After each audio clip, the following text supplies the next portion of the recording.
Hey guys, in this video I'm going to be showing you how you can find your username and password on Instagram. So make sure to watch this video till the end and follow all the steps properly. So what you need to do is open up your Instagram on your device and make sure you're logged in. And after that, tap on your profile icon at the bottom right corner. Here at the top left of the screen, your account username will be present. You can see it from there. To check your password is a bit hectic. To do it, simply tap on the hamburger menu at the top right corner and tap on Account Center.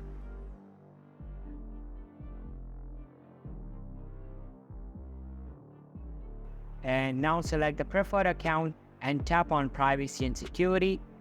Here just select Login Info and toggle on Save Login Info. What it does is that Instagram will remember your account credentials for you and you won't need to remember your account's password, as there's no option available for you to see your Instagram password due to security concerns.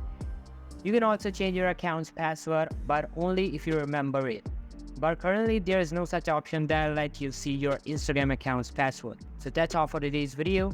Hope you liked the video. I'll be meeting you in the next one. See you soon. Bye.